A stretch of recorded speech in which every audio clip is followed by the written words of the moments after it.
What's up guys, welcome back to Just Pure Cars, and today you join me in the 2017 Honda Jazz.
So you might be wondering, why am I in a Honda Jazz? Well, the Type R went in for its annual service to the main dealer, and I thought, well, I'll ask for a courtesy car. I was hoping that they might do like for like. They had a nice brand new Type R sitting out the front. Thought they might let me take that for a spin, but no, unfortunately not. The Honda Jazz is what was available. But I always said I'd be happy to review any car, provided that I have not driven it before, and I have never driven a Honda Jazz. So today, I'm going to take it for a short drive and give you my honest review. Okay, so the 2017 Honda Jazz, I think this is the third generation. It's had a facelift. It's got some new additional styling. It looks a bit more aggressive, more in line with the rest of the current Honda range.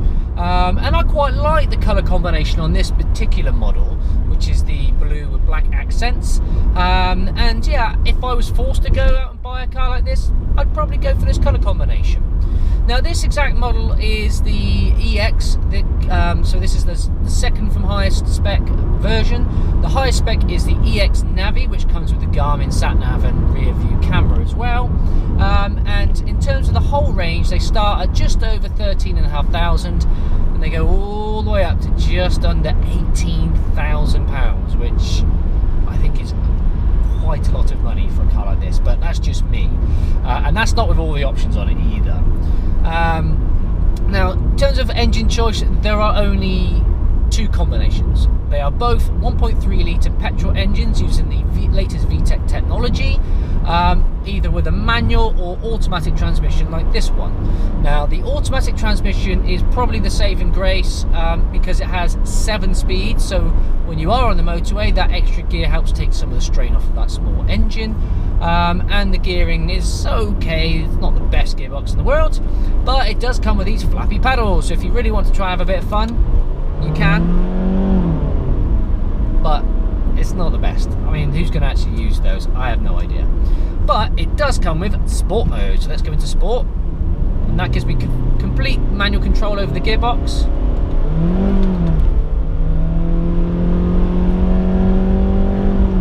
Oh yeah, it's just underpowered, but hey, it's not that type of car. Let's go back into normal drive. In terms of handling, it handles okay.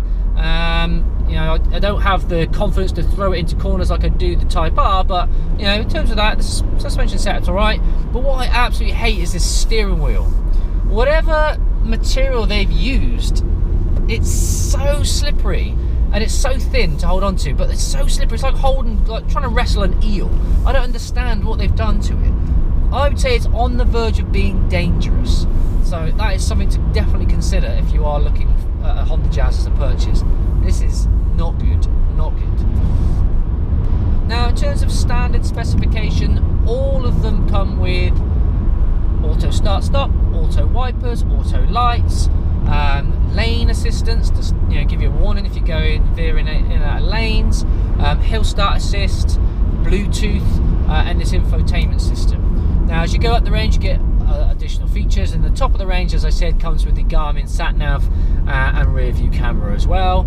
This one, I don't believe on the lower models you get the parking sensors. This one does have it, front and rear, and they are very helpful, but it's not a very large package, so in terms of parking it, really straightforward, really simple. Visibility is really good. I can see loads out the front. I've got additional little corner lights in the quarter panels here, which enable me to see through the pillar, so really helpful at junctions and roundabouts. My biggest bugbear though in terms of visibility is the rear visibility through the rear view mirror. It's just really crap mirror. It's really blurry when you look at it, and it's basically a standard Honda thing. And it's exactly the same as what I have on my Type R, and yeah, I wasn't impressed with that one either. So otherwise it's pretty good for visibility. Okay, so this is the interior cabin of the Honda Jazz 2016-17 model, and as you can see, overall the interior is pretty nice to look at. There's some really nice aesthetics. You've got a really nice infotainment system in the middle here with air conditioning, and it's quite a large touchscreen, DAB radio, Bluetooth as standard. Over here you've got the center console with large speedometer in the middle and rev counter on the left, and then you have the steering wheel, which I'll come on to in a minute, which personally I hate, and there's a really good reason for it. In terms of materials used, the plastics are not as bad as I've seen in others, but not as tactile as you get in, say, some of the more premium brands, around the same sort of money. So I think they could have spent a bit more money there. They obviously are very plastic, but then you've got these really nice little touches of these dials. They feel solid and they look good as well.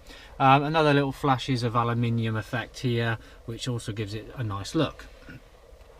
And then in terms of storage, as you can see, there are 3 cup holders in the front. So we've got 2 down here in the center footwell area, and then we've got a nice one over here in the driver's side, which is sort of tucked into the dash, and it's a perfect location for the driver to hold their coffee, drink, whatever, and not be too far away from the steering wheel. So in terms of safety, in terms of having a drink while you're there, I think that's a great little addition, so well done to Honda for that.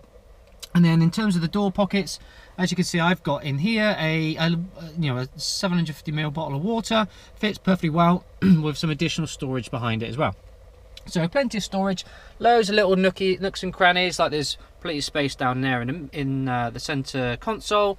Additional sort of tray storage just here, and then under the armrest you've got, again, more storage. So practical wise, plenty of room. And in there you can see there's also a USB charging point. And in terms of charging points, there's an additional 2 at the front here in the center console as well. So you've got your traditional car charging port, but you've also got an additional USB and HDMI connection there. So the HDMI, I believe, is where you can input it in and actually get it up onto the big screen in the middle.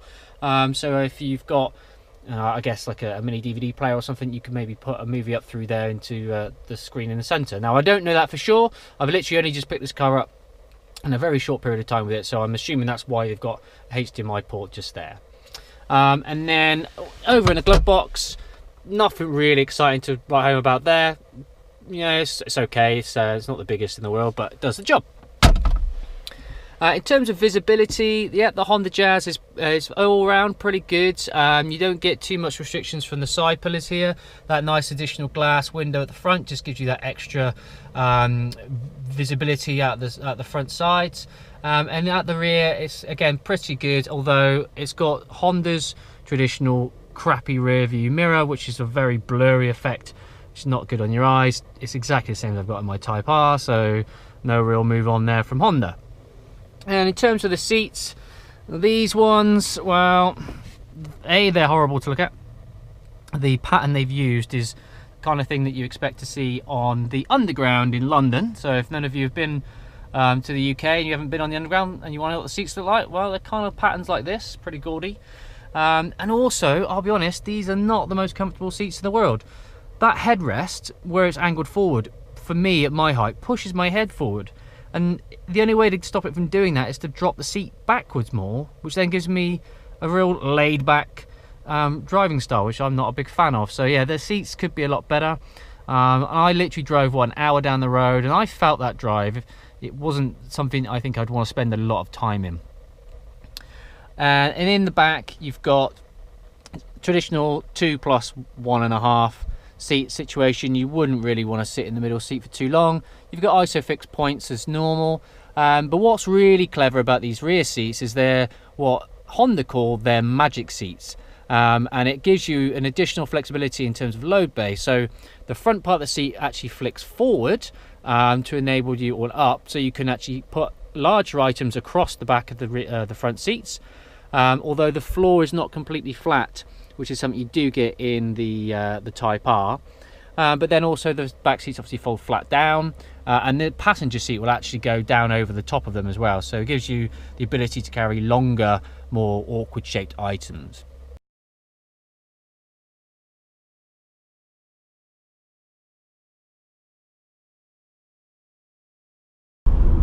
Okay, so overall I would give the Jazz a 3.5 to 4 stars out of 5 for a car within its range.